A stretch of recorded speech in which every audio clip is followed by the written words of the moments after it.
મિત્રો આજે તો નાના દોડના વાર કાપવા આવ્યા છીએ. તમે જુઓ કાતર જોઈને ભાઈના એક્સપ્રેશન કેવા છે.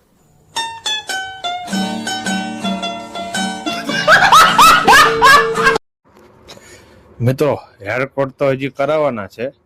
અસલી ધમાલ તો કારમાં ચાલુ થઈ ગઈ છે. જુઓ ભાઈ જાણે તો પંખા તૂટી ગયા હોય એમ આખી કાર માથે લીધી છે. 1 મિનિટે શાંતિ જ નહીં બે. ઘડીક ગેરનું પૂછપૂછ કરશે, શું કરવું છે, ઘડીક આમ કરશે, આ શું થઈ ગયો હે, કેવી રીતે ગેર પડશે, બધું પૂછ ને પૂછ. વાંહે જો ધૂમકા મારશે. 1 મિનિટ પણ શાંતિથી બેસવું નથી, બસ મસ્તી તોફાન. મને લાગે છે હજી તો લગ્નમાં જવાનું છે.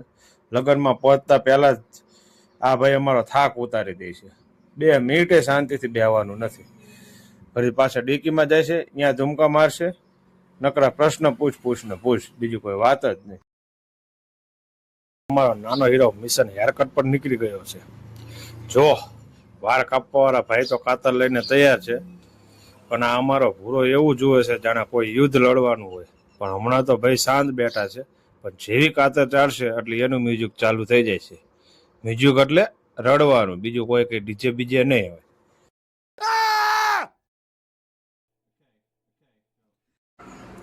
હવે તો હેરકટ થઈ જવા આવ્યા છે.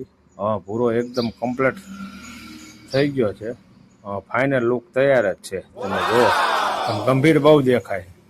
ખબર નહીં હવે શું કારણ હોય. કમ્પ્લીટ હવે તૈયાર થઈ ગયા બાબલા જેવા, બાપ દીકરો હેર કટિંગ કરીને. જો કેમેરામાં જુઓ તમે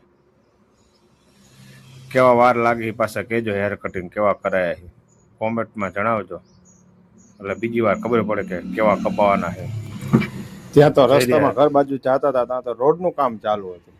ધીમે ધીમે કામ ચાલુ છે રોડનું. એક સાઈડ થઈ ગયો છે, બીજી સાઈડ બાકી છે હજી. અને રોડ બનવાનું કામ તો એવું ચાલે છે, મને લાગે છે ઘરે પહોંચતા પહેલાં તો અમે ધૂળથી ભરાઈ જઈશું. અમે નહીં પણ ગાડી આવે, કેમ કે 4 વ્હીલમાં ક્યાંથી ધૂળ અંદર ઉડે, કાચ ખુલ્લા હોય તો ઉડે.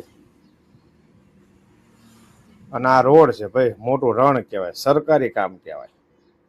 કીડીની જેમ ધીમે ધીમે ચાલુ હોય. જો એક બાજુ ડમ્પર છે, પાછળ રોડ બનાવવાનું મશીન ઝડપીથી ચાલે છે, પણ આવ્યું ડમ્પર જ ધીમું ચાલે.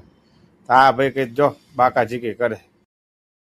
કમ્પ્લીટ ફ્રેશ થઈને તૈયાર થઈને અમે નીકળી ગયા લગ્નમાં જવા માટે. લાગ્યું છે ને બાબલા જેવા. ત્યાં આપણી 4 વ્હીલ પડી હતી બ્રેજા. કમ્પ્લીટ તૈયાર થઈને જો લક્ષ્મણ પણ તૈયાર થઈ ગયો છે. હવે ચાલો ત્યારે અમે જલ્દી જઈએ, નકર જમવાનું પણ પતી જશે અને અમને ખાલી ડીશ જ મળશે. જો તમને આ વ્લોગ મજા આવી હોય તો લાઇકનું બટન દબાવજો અને ચેનલને સબસ્ક્રાઈબ કરજો.